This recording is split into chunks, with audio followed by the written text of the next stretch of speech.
میرے ساتھ آج معروف دینی علمی روحانی اسکالر جناب صاحبزادہ علامہ مفتی محمد انعام اللہ صاحب نوری اشرفی آپ موجود ہیں۔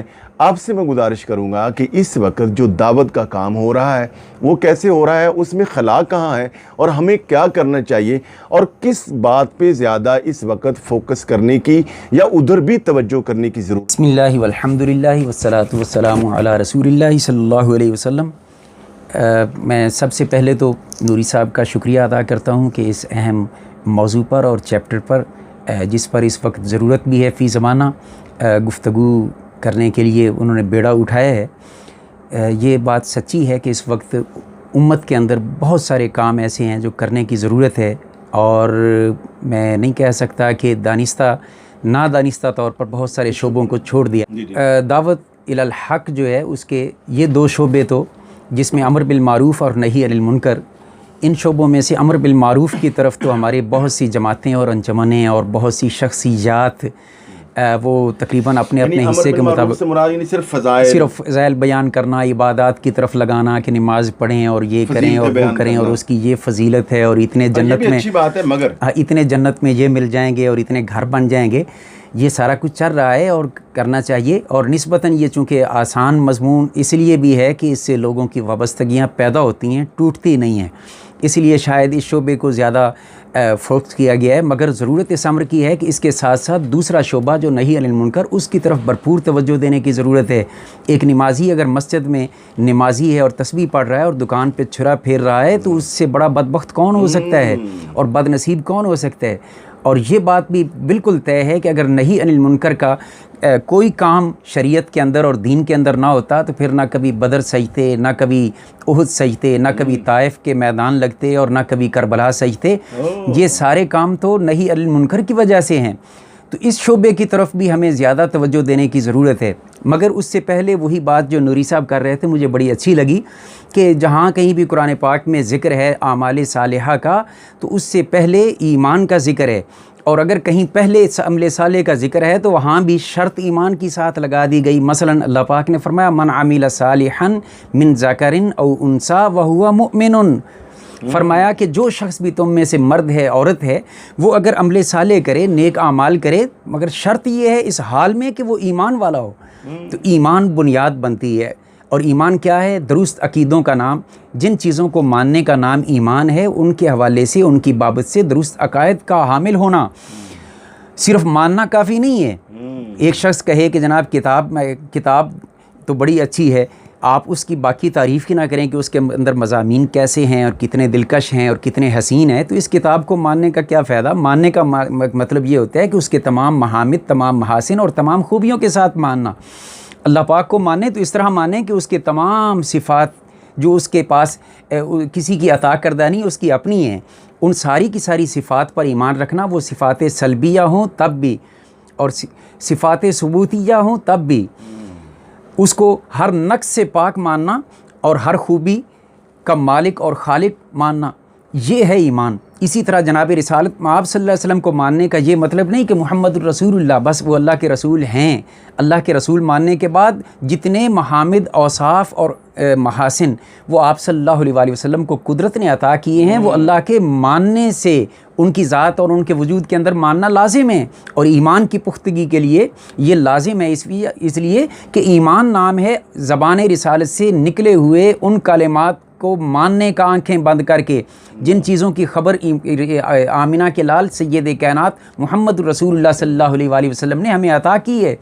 صرف غیب کی خبروں کو ماننے کا نام ایمان نہیں ہے، وگرنہ تو نیوز چینل آج کل ماشاءاللہ غیب کی خبریں بہت زیادہ دے رہے ہیں کہ جو حقیقت میں کچھ ہوتا بھی نہیں اور وہ بنا چڑھا کے سب کچھ چل رہا ہے۔ آمنہ کے لال سید کائنات صلی اللہ علیہ وسلم نے جو خبریں دیں ان پر ایمان رکھنا، ان پر یقین رکھنا، اور اتنا یقین رکھنا کہ آنکھوں دیکھا غلط کہہ سکیں اور ان کا بولا غلط نہ کہیں۔ یہ ہے ایمان کی وہ ادنا کیفیت جو ہمیں نصیب کم از کم ہونی چاہیے۔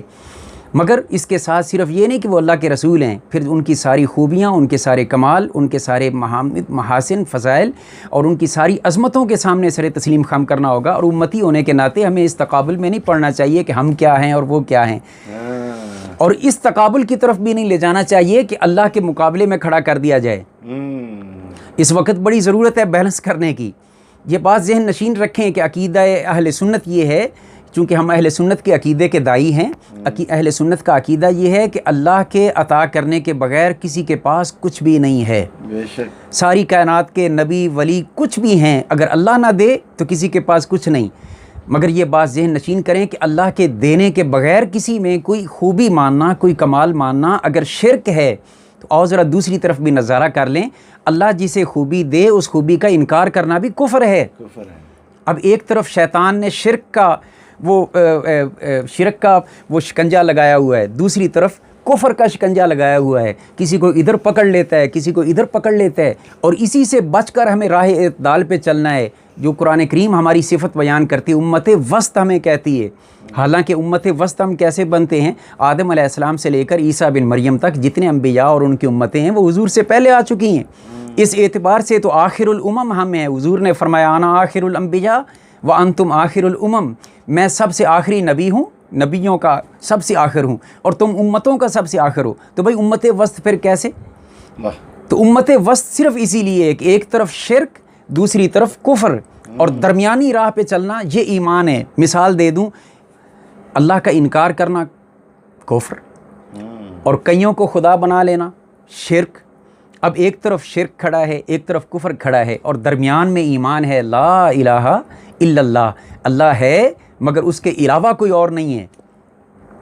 تو یہ ایک طرف شیطان نے شرک کا وہ شکنجہ وہ اس میں اغوا کر رہا ہے، دوسری طرف کفر کا. اس وقت ضرورت اس امر کی ہے کہ ہم اس طرف آئیں، اپنے عقائد کو درست کریں، اور اعمال کی درستگی، چونکہ عمل کا سارا کام وہ ایمان کی درستگی اور عقیدے کی درستگی پر ہے. اس لیے میں زیادہ ہٹ کے، اور نوری صاحب بھی اس طرف زور دینا چاہ رہے ہیں کہ عقیدے کی بنیاد درست ہو، اس پر عمل صالح، پھر پھلیں گے پھولیں گے، اور انشاءاللہ اس پہ اندر پھر مزے آئیں گے. کہ بنیاد جو ہے وہ ایمان ہے. قرآن آیات میں بھی جا بجا یہ فرمایا گیا، والعصر ان الانسان لفی خسر الا الذین آمنوا وعملوا الصالحات. جہاں پہ بھی ایمان مقدم ہے، دیگر مقامات پہ بھی. اور یہ بات بھی میرا خیال ہے آج کی اس گفتگو میں کر دینا مناسب ہوگا، اور حدیث نبوی میرے پاس دلیل ہے، میں کوئی کچی بات نہیں کر رہا، کہ اعمال جتنے بھی ہیں وہ اعمال بد ہیں، اعمال صالحہ ہیں. وہ سارے کے سارے ان کی پوچھ گچھ ہوگی، ان کا حساب کتاب ہوگا، ان کا تلنا یہ مسلم ہے، یہ سارا کچھ. مگر کہاں ہوگا؟ میدان محشر میں. واہ. آج کل یہ کہا جاتا ہے کہ نماز کے بارے میں سب سے پہلے پوچھا جائے گا. بھائی ضرور پوچھا جائے گا، مگر کہاں؟ تو ہر کوئی کہے گا محشر میں. اچھا، اگر ان سے یہ سوال کر لیا جائے کہ محشر میں نماز کا کس سے پوچھا جائے گا؟ کیا کسی سکھ سے پوچھا جائے گا؟ پارسی سے پوچھا جائے گا؟ تو جواب دیں گے نہیں، ایمان والے سے پوچھا جائے گا. تو بھائی سب سے پہلے اعمال میں نماز پوچھی جائے گی، اور پوچھی جائے گی مومن سے، اور وہ تو میدان محشر میں پوچھی جائے گی. تو اس کا مومن ہونا کہاں ڈکلیئر ہوگا؟ اس کا مومن ہونا وہ قبر میں. اور قبر کے سوالات میں جو سوالات معروف ہیں وہ 3 ہیں، اور ان میں سارے کا سارے سوالات وہ ایمانیات ہیں، عقیدے کے بابت ہیں. اور بخاری کی روایت کو پڑھ لیں تو پھر تو امام بخاری رحمۃ اللہ تعالیٰ علیہ نے تو سوال ہی ایک بنا دیا ہے. قبر میں 3 سوال، اور بخاری کی روایت کے مطابق اور 1 سے زائد مقامات پہ یہ حدیث پاک لائے ہیں. وہ کہتے ہیں ایک ہی سوال ہے، اس پر دار و مدار ہے بخشش کا. یہی وجہ ہے کہ حضرت سیدنا عثمان بن عفان رضی اللہ تعالیٰ عنہ ذی النورین، ہم چونکہ حضور سید کائنات کی ہر نسبت کا احترام کرنے والے ہیں، الحمدللہ العظیم، یہ میرے رب کی ہم پر بڑا احسان ہے کہ ہم حضور کی ہر نسبت کا حیا اور احترام کرتے ہیں. ہم اس علی شیر خدا کی عظمتوں کو بھی سلام کرتے ہیں جن کے گھر میں حضور کی لاڈلی شہزادی سیدہ طیبہ طاہرہ فاطمہ الزہرا تشریف لائیں. مگر ہم اس عثمان غنی کی عظمتوں کو بھی سلام ضرور کریں گے جن کے گھر میں حضور کے نور کے 2 حصے اور حضور کی 2 صاحبزادیاں یکے بعد دیگرے تشریف لائیں. سیدنا عثمان غنی رضی اللہ تعالیٰ عنہ ارشاد فرماتے ہیں، حدیث پاک ہے، آپ کے راوی کہتے ہیں کہ ہم دیکھتے کہ جب آپ قبرستان سے گزرتے یا قبر سے گزر ہوتا نا تو آپ اتنا روتے کہ آپ کی داڑھی مبارک بھی آنسوؤں سے تر ہو جاتی. ہم نے ایک دن سوال کر لیا، ہم نے کہا پیارے عثمان پاک آپ یہ تو ارشاد فرمائیں کہ آپ کے سامنے جنت دوزخ کا تذکرہ ہوتا ہے، اس وقت آپ اتنا نہیں روتے، اور قبر کو دیکھتے ہی آپ چھم چھم رونا آنسو بہانا شروع کر دیتے ہیں اور آپ کی لہجہ مبارک تر ہو جاتی ہے, کپڑے تر ہو جاتے ہیں. تو حضور اس کی وجہ کیا ہے؟ تو اس کے جواب میں حضور سیدنا عثمان بن عفان رضی اللہ تعالیٰ عنہ نے جو جواب ارشاد فرمایا وہ آج کے اس موضوع سے ریلیٹڈ ہے, اور اس کو ہم گفتگو کا اینڈ تھا. میں نے اللہ کے رسول صلی اللہ علیہ وسلم کو یہ فرماتے ہوئے سنا ہے.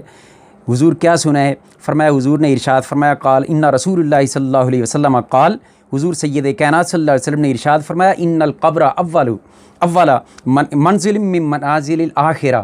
آپ صلی اللہ علیہ وسلم نے فرمایا کہ بے شک قبر آخرت کی منازل میں سے پہلی منزل ہے. فرمایا فَإِن نَجَا مِنْهُ فَمَا بَعْدَهُ أَيْسَرُ مِنْهُ. آپ نے فرمایا کہ جو قبر میں نجات پا گیا پھر وہ آسانیاں ہی اس کو ملتی جائیں گی, اور فرمایا جو قبر میں پھنس گیا وہ پھر پھنستا ہی چلا جائے گا. اب اس حدیث پاک کی روشنی میں اگر دیکھا جائے تو جنتی اور جہنمی ڈکلیئر ہونے کے فیصلے اور مومن اور کافر یا منافق ہونے کے فیصلے وہ قبر میں ہی ہو جانے ہیں.